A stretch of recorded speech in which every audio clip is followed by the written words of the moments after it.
profesor doktor, dia sudah mati. Tokoh liberal Indonesia menulis di satu media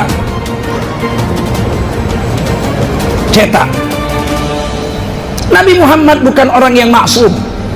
Memang di tesis doktornya pun di Chicago itu juga ditulisnya.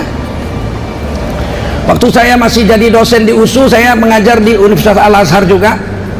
Fakultas Hukum Universitas Al-Azhar mewajibkan membaca tesis doktor, profesor doktor ini. Saya bilang sama yang punya itu, almarhum Pak Manan, ini tidak selayaknya buku ini dipakai.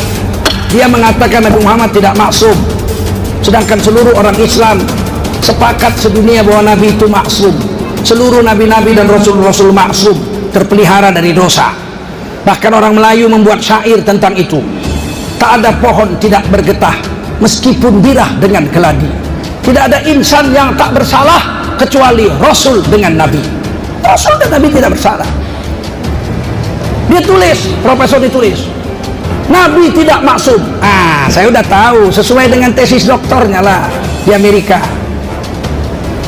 Buktinya Nabi tidak luput dari dosa adalah Nabi pernah ditegur Allah karena buang muka ketika orang buta datang kepadanya.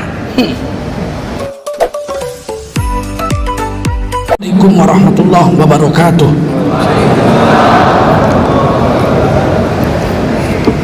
Hamdan wa syukran lillah, wa salatan wa salaman ala rasulillah wa ala alihi wa sahbihi wa mawalah.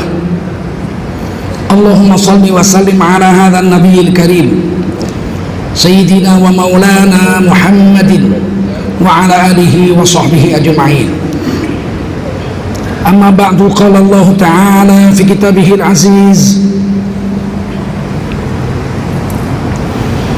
A'udzu billahi minasy syaithanir rajim. Bismillahirrahmanirrahim. Ma kana Muhammadun aba ahadin min rijalikum walakin Rasulallahi wa khataman nabiyyin wa kana Allahu bikulli syai'in alima.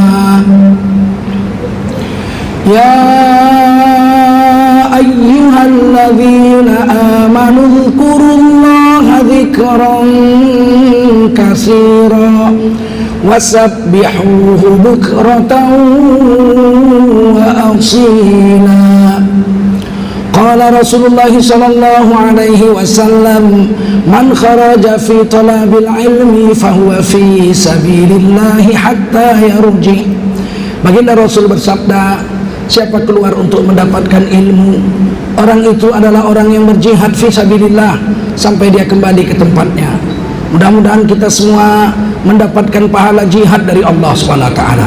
Amin. Shadaqallahul azim wa sadaqa rasuluhun nabiyul karim wa nahnu ala dzalika minasy syahidin wasyakirin walhamdulillahi rabbil alamin. Bapak Gubernur Provinsi Sumatera Utara yang dimuliakan Allah Subhanahu wa taala, Ibu Sekretaris Daerah Sumatera Utara yang berhadir bersama kita yang dimuliakan Allah SWT, para pejabat pemerintahan Provinsi Sumatera Utara yang berhadir yang dimuliakan Allah SWT, forum komunikasi daerah yang berhadir yang dimuliakan Allah SWT, tokoh-tokoh agama, keluarga besar Majelis Ulama Indonesia Sumatera Utara, bapak-bapak, para pegawai negeri sipil, ASN, dan karyawan honorer, dan seluruh hadirin wal hadirat yang dimuliakan Allah SWT. Wajiblah kita bersyukur kepada Allah SWT. Salawat dan salam kita sampaikan untuk baginda Rasulullah SAW yang hari ini kita peringati hari lahirnya. Nabi Muhammad SAW itu manusia, Bashar, manusia, semisal dengan kita. Beliau bukan anak Tuhan, beliau bukan titisan Tuhan, beliau manusia, 100% manusia. Dan itu diperintah Allah untuk Nabi sampaikan kepada seluruh manusia, khususnya umat Nabi. Dalam Quran surah Al-Kahfi, Allah perintahkan Nabi untuk bicara seperti itu. Qul innama ana basyarum mislukum. Katakan hai Nabi kepada semua manusia, sesungguhnya aku ini, baginda Rasulullah SAW, basyarun mislukum, manusia semisal dengan kamu. Jadi Nabi Muhammad itu manusia semisal kita, tapi tidak serupa dengan kita. Di dalam Quran dikatakan manusia semisal dengan kita, bukan manusia serupa dengan kita. Semisal, tidak serupa. Ada seekor monyet main sirkus, naik sepeda sana sini, wah, orang semua tepuk tangan, hebat monyet ini. Seperti manusia monyet ini naik sepeda. Bukan berarti kemudian monyet itu jadi manusia, dia tetap monyet.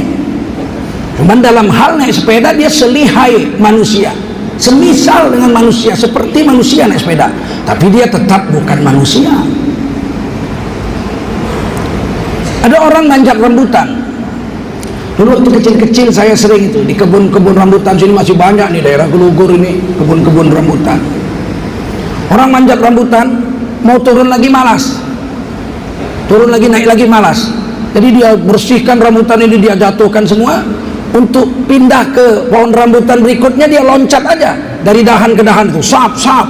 Orang heran, wih, kalau orang Jawa bilang, orang Jawa Delhi bilang, oh, hebat ya, melembang rono merene koyok monyet, gitu. Hebat kali dia pindah dari sini ke sana seperti monyet. Tidaklah berarti tukang manjat rambutan itu jadi monyet, betul?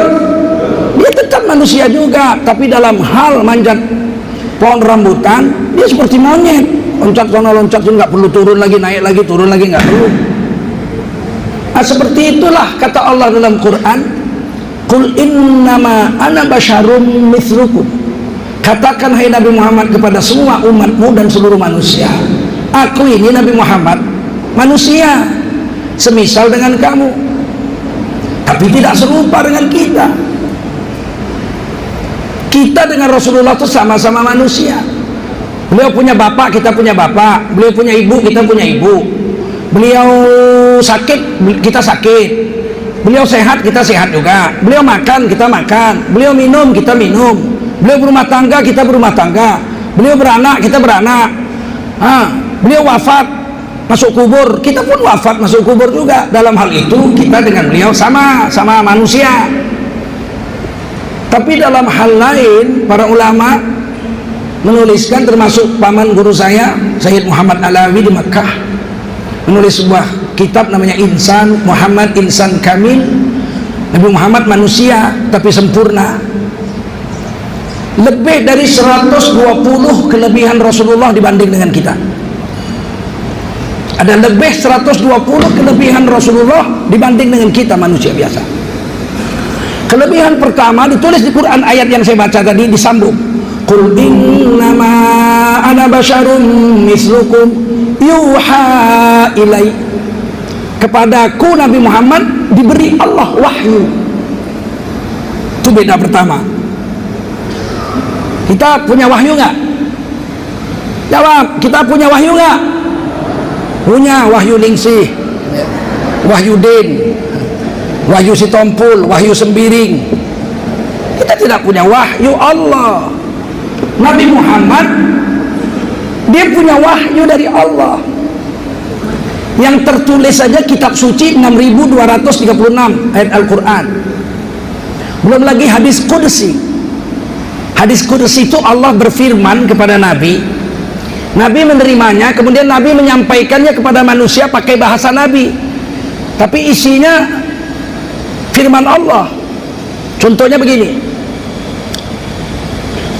Qala Rasulullah sallallahu alaihi wasallam, Qala Allah Ta'ala, telah bersabda Nabi Muhammad SAW, telah berfirman Allah, as-sawmu liya wa ana ajzi bih, puasa itu untukku, aku di situ Allah, puasa itu untukku, dan akulah yang akan membayar langsung pahalanya kepada orang yang puasa. Nah, itu hadis Nabi yang menyampaikannya kepada kita, tapi isinya langsung Allah yang berfirman, puasa itu untuk aku Allah, dan akulah yang akan membayar pahalanya langsung kepada orang yang puasa. Itu hadis qudsi, firman Allah. Yang ketiga, semua hadis Rasulullah itu firman Allah. Dari mana ayatnya? Dari surah An-Najmi. Wa ma yantiqu 'anil hawa in huwa illa wahyu yuha. Tidaklah Nabi Muhammad itu berbicara dengan hawa nafsunya. Sesungguhnya yang Nabi bicarakan itu adalah wahyu Allah Subhanahu wa ta'ala. Maka siapa mengingkari hadis, saya mau ikut Quran aja, nggak mau ikut hadis, dia kafir kepada Allah dan Rasulullah SAW. Sebab hadis Nabi itu firman Allah. Nabi tidak bicara dengan nafsu. Yang Nabi bicara itu mesti dibimbing dengan wahyu. Seandainya Nabi melakukan kekeliruan, meskipun tidak berdosa, pasti Allah perbaiki. Satu hari, ini contoh. Satu hari Nabi sedang dakwah Walid bin Mughirah, orang paling kaya di Mekah, paling berpengaruh, ahli sastra, paling pintar, paling kaya, paling sombong. Udah kaya sombong, biasa sih, orang kaya sombong biasa. Sampai sekarang pun masih begitu. Kesenggol orang miskinnya ditiupnya, takut menular miskin itu. Dari dulu orang kaya itu sombong. Ada orang kaya tak sombong, tapi tak banyak. Kebanyakan orang kaya itu sombong, semua mau diatur. Kalau datang dia orang harus bungkuk-bungkuk, kalau orang nggak bungkuk-bungkuk dia tersinggung. Sampai sekarang begitu, dulu pun begitu. Ini Walid bin Mughirah datang ke rumah Rasul. Wah, Nabi senang, Nabi dakwah. Nabi berharap betul orang ini masuk Islam. Kalau dia masuk Islam mungkin separuh Mekah masuk Islam. Sehingga Nabi berharap betul, sungguh-sungguh Nabi dakwah orang ini. Tiba-tiba datang muazin Rasul, dua muazin Rasul. Yang terkenal Bilal bin Rabah, 5 waktu beliau yang azan.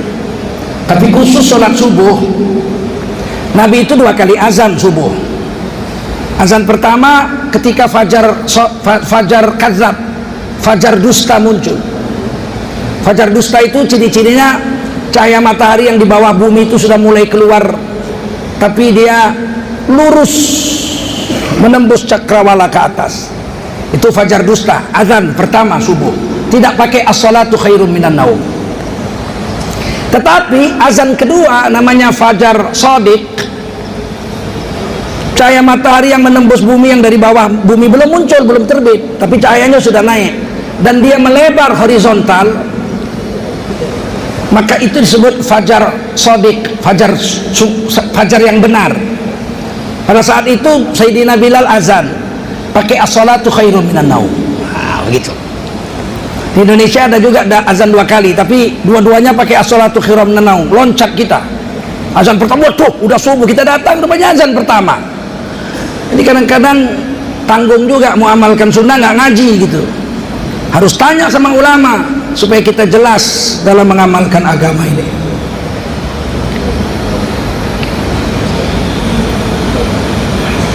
Datang muazin Nabi yang pertama, yaitu Abdullah bin Ummi Maktum. Beliau buta, sudah buta, miskin pula. Orang dulu air susah.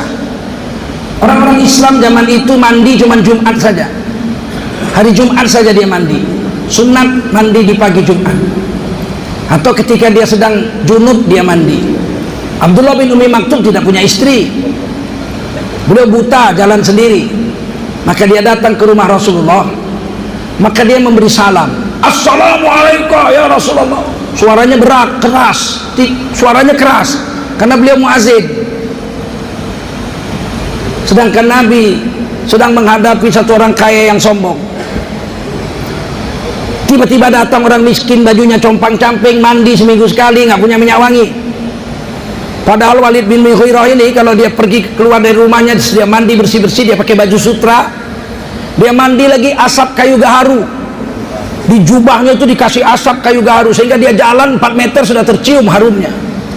Nggak tanggung-tanggung ini orang. Begitu dia duduk, Nabi sedang dakwah, Abdullah bin Umi Maktum datang memberi salam. Rasulullah lihat, Rasulullah buang muka. Kenapa datang sekarang? Ini pasti orang sombong ini akan pergi. Dia tidak akan mau duduk satu majelis dengan orang miskin yang bau pula. Pasti nggak mau. Maka Nabi buang muka. Nabi berharap hendaklah si Abdullah bin Umi Maktum radhiyallahu anhu ini datangnya setelah orang kaya ini pergi. Begitu Nabi buang muka, Allah turunkan wahyu langsung saat itu juga. Tidak ada yang tahu kecuali Nabi. Walid nggak tahu, Abdullah nggak tahu. Abasa wa tawalla an ja'ahul a'ma wa ma yudrika la'allahu yazakka. Masam wajahnya, buang muka Nabi ketika datang orang buta kepadanya. Ditegur langsung. Seandainya Nabi menyembunyikan wahyu ini, tidak akan ada yang tahu bahwa Nabi ditegur Allah. Tapi Nabi sampaikan, Nabi tabligh. Nabi sifatnya wajib tabligh, Nabi sampaikan juga. Begitu ayat ini turun, kalla, jangan begitu. Innaha tazkirah, sesungguhnya ini peringatan liman syaa dzakarah, bagi kita semua orang Islam. Ini peringatan agar kita mau mengikuti peringatan, jangan melakukan seperti ini.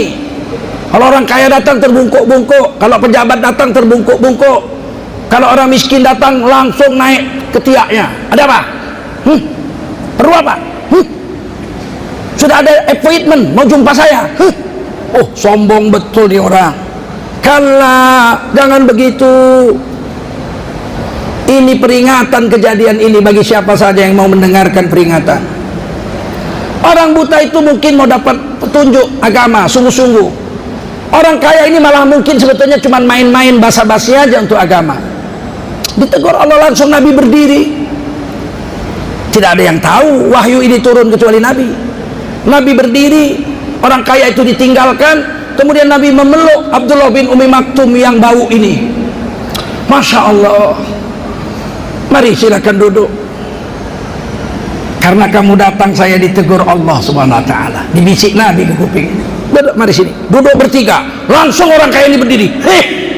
Tidak sudi saya duduk dengan orang miskin ini. Maka dia pun pergi dan tidak dapat hidayah sampai mati kafir terus. Berkata orang liberal, seorang profesor doktor, dia sudah mati. Tokoh liberal Indonesia menulis di satu media cetak, Nabi Muhammad bukan orang yang maksum. Memang di tesis doktornya pun di Chicago itu juga ditulisnya. Waktu saya masih jadi dosen di USU, saya mengajar di Universitas Al-Azhar juga. Fakultas Hukum Universitas Al-Azhar mewajibkan membaca tesis doktor, profesor doktor ini. Saya bilang sama yang punya itu, almarhum Pak Manan, ini tidak selayaknya buku ini dipakai. Dia mengatakan Nabi Muhammad tidak maksum, sedangkan seluruh orang Islam sepakat sedunia bahwa Nabi itu maksum. Seluruh nabi-nabi dan rasul-rasul maksum, terpelihara dari dosa. Bahkan orang Melayu membuat syair tentang itu. Tak ada pohon tidak bergetah meskipun birah dengan keladi. Tidak ada insan yang tak bersalah kecuali rasul dengan nabi. Rasul dan nabi tidak bersalah. Dia tulis, profesor ditulis, Nabi tidak maksum. Saya udah tahu, sesuai dengan tesis doktornya lah di Amerika. Buktinya Nabi tidak luput dari dosa adalah Nabi pernah ditegur Allah karena buang muka ketika orang buta datang kepadanya. Jadi Nabi berdosa karena buang muka, datang tamu kepadanya dia buang muka, berdosa dia. Saya jawab langsung, tulisannya saya jawab. Nabi tidak berdosa ketika Umi Maktum datang.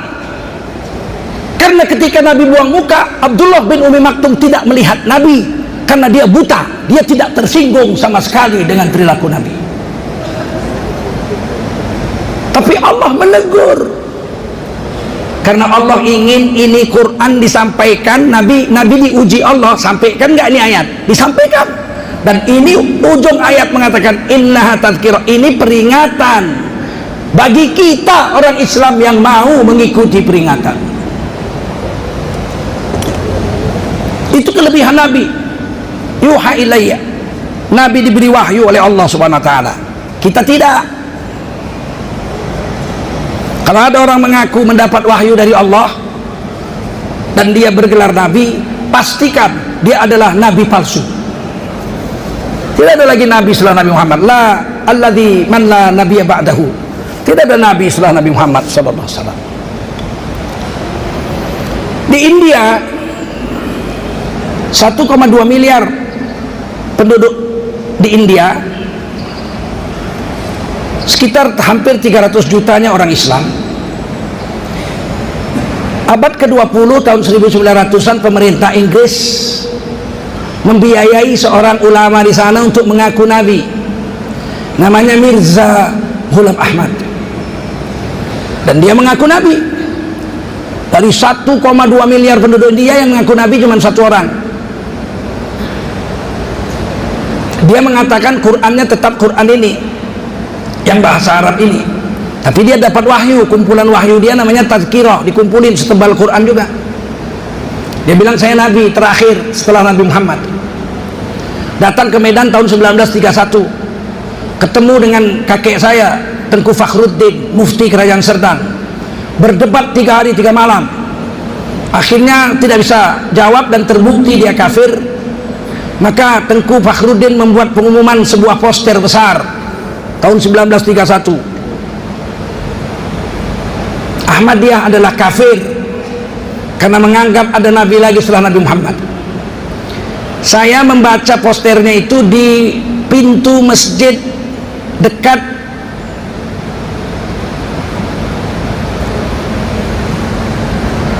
Jalan Merbabu. Ada masjid Gang Bengkok tuh, masjid kecil situ. Kimia Farma, di belakang Kimia Farma itu masuk sedikit ada masjid. Saya sholat maghrib di situ, kira-kira 30 tahun yang lalu lah. Ketika selesai sholat, saya lihat posternya di belakang pintu itu ditulis, tanda tangani oleh Tengku Fakhruddin, mufti kerajaan Serdang, ketua Majelis Ulama Sumatera Timur, bahwa Ahmadiyah kafir karena menganggap dirinya nabi setelah Nabi Muhammad sallallahu alaihi wasallam.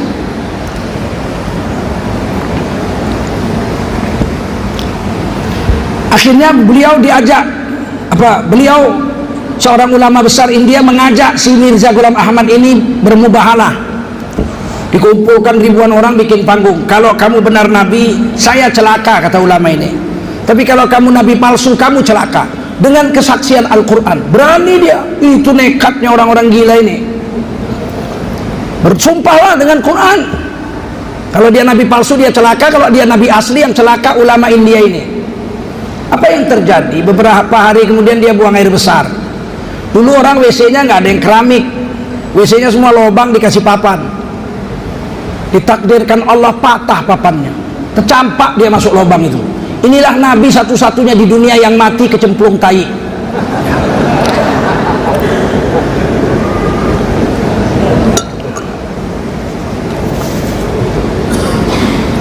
Indonesia 267 juta rakyat Indonesia, 88,7% Islam, 230 juta orang Indonesia Islam. Tapi yang ngaku nabi banyaknya bukan main, kalah India dibikinnya. Baru-baru kemarin itu Ahmad Musaddiq ngaku nabi, ditangkap polisi, ditanya polisi, kamu nabi? Saya nabi. Apa pekerjaanmu? Pelatih badminton. Iya, pelatih badminton jadi nabi. Masuk penjara 2,5 tahun. Tobat? Tidak, keluar dari penjara ngaku nabi lagi, membentuk itu yang aliran sesat itu yang digerebek oleh pemerintah di Kalimantan ya, Al-Qiyadah Al-Islamiyah. masuk penjara lagi. Tobat enggak, masih ngaku nabi. Dia bilang saya nabi, keturunan Nabi Ibrahim, dari Kontura, istri ketiga Nabi Ibrahim. Loh, siapa Kontura? Kontura itu orang Jawa, namanya Kon. Kon itu Jawa Timur katanya. Gila, masuk penjara. Pengikutnya banyak, ribuan orang. Ada lagi nabi perempuan, satu-satunya nabi perempuan itu adanya di Jakarta, Lia Eden namanya. Ditangkap masuk penjara, udah keluar penjara, tobat enggak, malah ngaku malaikat Jibril. Masya Allah, malaikat Jibril makan getuk. Ada juga pengikutnya, ada pengikutnya. Dipikirnya malaikat Jibril lebih tinggi dari Nabi Muhammad. Malaikat Jibril dipikirnya lebih tinggi dari Nabi. Tidak, manusia paling agung di dunia ini Rasul dan Nabi. Malaikat-malaikat itu kerja untuk Nabi. Malaikat Jibril itu tukang antar wahyu kepada nabi-nabi, betul? Risalah dari Allah diantarnya. Sekarang saya tanya, mana lebih tinggi? Tukang antar surat atau tukang terima surat? Hei, tinggian Nabi daripada malaikat Jibril. Tapi kan Lia Eden ini nabi palsu, dipikirnya kalau dia ngaku malaikat Jibril naik pangkat, padahal turun.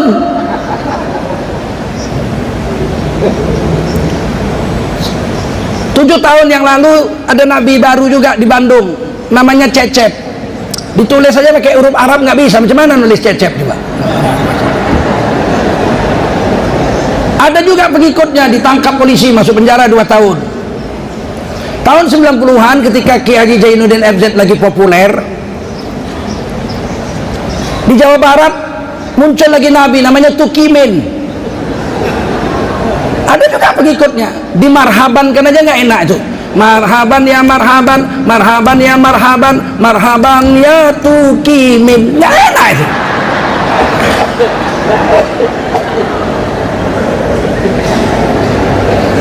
Kita ingat bahwa setelah Nabi Muhammad wafat, tidak ada lagi nabi dan wahyu putus. Siapa yang mengaku masih menerima wahyu, mengaku nabi, nabi palsu. Orang-orang Syiah, mereka mengaku imam-imamnya itu sampai sekarang, termasuk Imam Khomeini itu masih menerima wahyu. Pangkatnya imam, bukan nabi, tapi imam.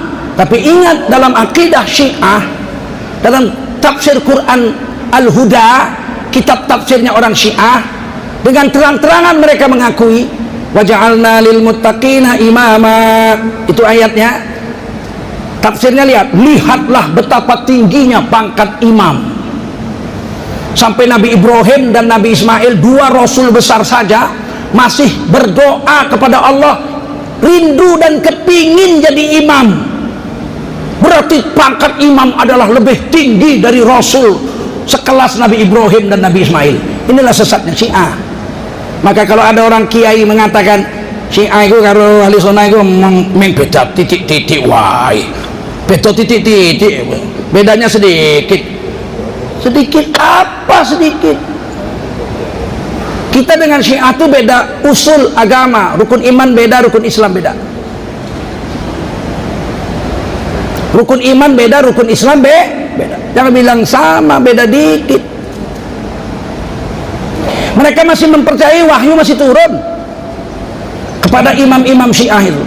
Maka ucapan imam Syiah sama dengan Quran.